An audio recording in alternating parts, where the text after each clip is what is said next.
ಹೆದ್ದಾರಿಯಲ್ಲಿ ಕೆಟ್ಟು ನಿಂತ ಕೆಎಸ್ಆರ್ಟಿಸಿ ಬಸ್.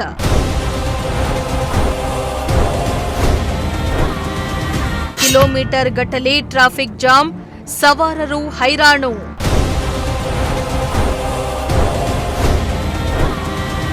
ಇತ್ತೀಚಿನ ದಿನಗಳಲ್ಲಿ ಕೆಎಸ್ಆರ್ಟಿಸಿ ಬಸ್ಗಳು ಮಾರ್ಗ ಮಧ್ಯೆ ಕೈಕೊಡ್ತಾ ಇರೋದು ಅಪಘಾತಕ್ಕೆ ಈಡಾಗುವುದು ಹೆಚ್ಚಾಗಿದೆ. ಕೆಎಸ್ಆರ್ಟಿಸಿ ನಿಗಮ ಬಸ್ಗಳ ನಿರ್ವಹಣೆಯ ಕೊರತೆಯೋ ಏನೋ ಬಸ್ಗಳು ಏಕಾಏಕಿ ಕೆಟ್ಟು ನಿಲ್ಲುವ ಸ್ಥಿತಿ ಎದುರಾಗಿದ್ದು ಪ್ರಯಾಣಿಕರು ಹಾಗೂ ಸವಾರರು ಪರದಾಡುವಂತಾಗಿದೆ. ಇದೀಗ ಹೆದ್ದಾರಿಯಲ್ಲಿ ಇದ್ದಕ್ಕಿದ್ದ ಹಾಗೆ ಕೆಎಸ್ಆರ್ಟಿಸಿ ಬಸ್ ಕೆಟ್ಟು ನಿಂತಿದ್ದು ಹೈವೇಯಲ್ಲಿ ಸುಮಾರು 1 ಗಂಟೆಗಳ ಕಾಲ ಟ್ರಾಫಿಕ್ ಜಾಮ್ ಉಂಟಾಗಿ ಸವಾರರು ಹೈರಾಣಾದ ಘಟನೆ ಚಿಕ್ಕಬಳ್ಳಾಪುರ ಹೆದ್ದಾರಿಯಲ್ಲಿ ನಡೆದಿದೆ. ಪುಟ್ಟಪರ್ತಿಯಿಂದ ಬೆಂಗಳೂರಿಗೆ ತೆರಳುತ್ತಾ ಇದ್ದ ಕೆಎಸ್ಆರ್ಟಿಸಿ ಬಸ್ ಚಿಕ್ಕಬಳ್ಳಾಪುರ ಸಮೀಪ ಹೆದ್ದಾರಿಯಲ್ಲಿ ಕೆಟ್ಟು ನಿಂತಿದ್ದು ಬೆಂಗಳೂರು ಟು ಹೈದರಾಬಾದ್ನಲ್ಲಿ ಕಿಲೋಮೀಟರ್ ಗಟ್ಟಲೆ ಟ್ರಾಫಿಕ್ ಜಾಮ್ ಉಂಟಾಗಿದ್ದು ಸವಾರರು ಹೈರಾಣಾದ್ರು.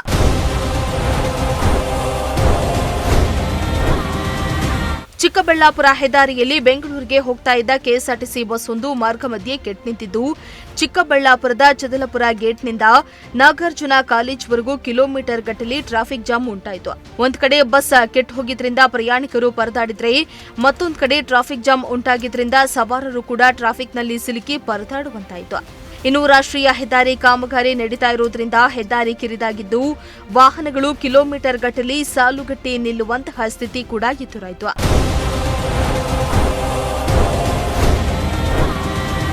ಸುಮಾರು 1 ಗಂಟೆಗಳ ಕಾಲ ಹೆದ್ದಾರಿಯಲ್ಲಿ ಟ್ರಾಫಿಕ್ ಜಾಮ್ ಉಂಟಾಗಿದ್ದರಿಂದ ಆಂಬ್ಯುಲೆನ್ಸ್ ಒಂದು ಟ್ರಾಫಿಕ್ನಲ್ಲಿ ಸಿಲುಕಿ ಪರದಾಡುವಂತಾಯಿತು.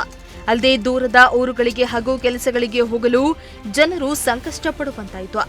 ಈ ವೇಳೆ ಟ್ರಾಫಿಕ್ ನಿಯಂತ್ರಣಕ್ಕೆ ಪೊಲೀಸರು ಹರಸಾಹಸವೇ ಪಡುವಂತಾಯಿತು.